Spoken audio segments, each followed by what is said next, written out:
Hi, my name is Ainsley Vergara, and I'm a speech language pathologist. Today I'm going to show you a little bit of how I use a Google Classroom in therapy, and I'm going to focus on one of my favorite apps, Video Touch Wild Animals. So for each of my teletherapy sessions, I begin with a little green screen magic to work on inferencing. So I start by moving around a green circle, oftentimes really quickly, and working with the client to remind myself to slow down. And what that does is provide a visual for how when we speak really quickly, sometimes people have difficulty understanding us. But when we slow down, it allows our communication partners to take in what we're saying and process that information. So once we slow down, I might show parts of my background and work together with the client to figure out what we're talking about. So here I might point out that I see 4 feet and a tail, and I might work with my client to figure out what this could be. So we can make some guesses. Maybe it's a horse, maybe it's a cow. And then I show a little more information. Oh, it's a camel. And we might do this for a few different animals and take turns. And once we've taken a few turns, I move my circle up to the screen to reveal the whole picture. At that point, I'm working with the client to synthesize information. So yes, we've talked about a camel, a giraffe, a lion, and I might ask them, what do those things have in common, or what are those? And we work together to figure out that we're talking about wild animals today. So at that point, I show them my Google Classroom, which you see on the screen, and I use different resources, but today I'm focusing only on the app. So each week, right here in this spot, you can see an iPad, and I link it to different apps that I recommend. I never require parents to purchase any apps. I just recommend apps that work for me really well in therapy, and I show the parents how to use them. Just as a side note, the classroom is a little bit busy, and that is intentional. I spend part of my sessions teaching the parents how to access different resources through the Google Classroom, and I show them which resources are appropriate for their kids. I will have another video later to describe my Google Classroom a little more in depth. So once they click on the iPad, it takes them to the App Store, so I usually recommend doing this on an iPad. But this app is available on Google Play and also the Amazon store. So now I'm going to show you how I use this app in speech therapy.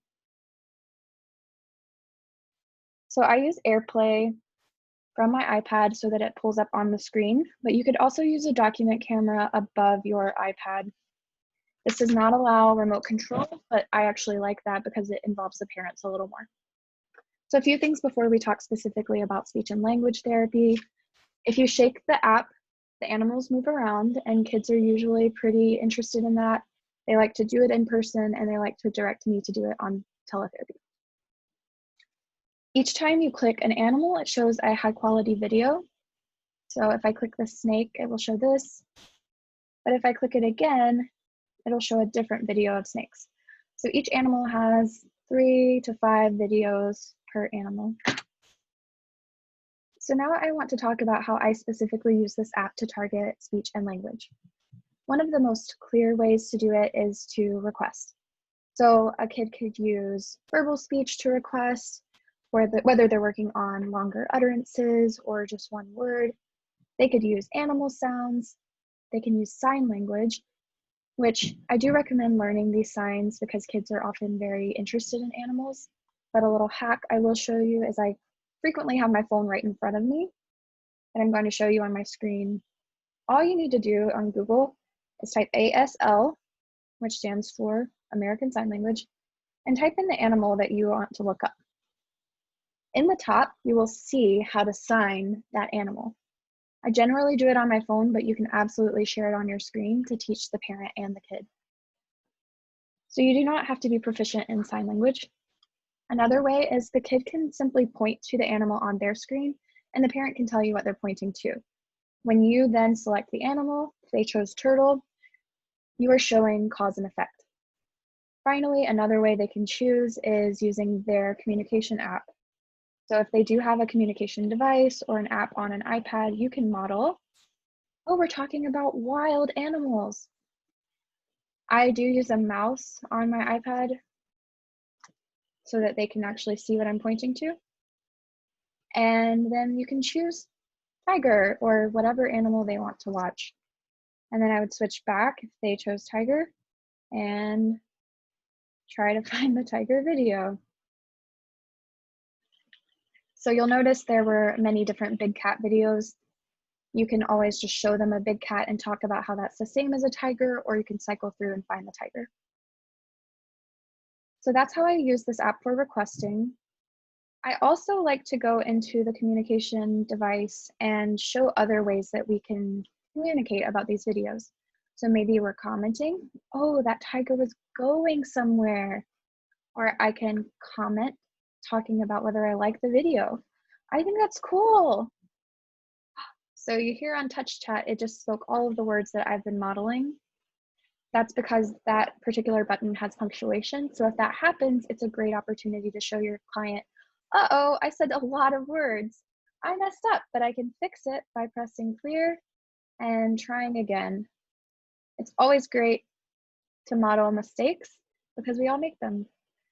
So maybe I also want to model asking questions. So I could ask my client by going to the questions. Sorry, my mouse has a mind of its own sometimes.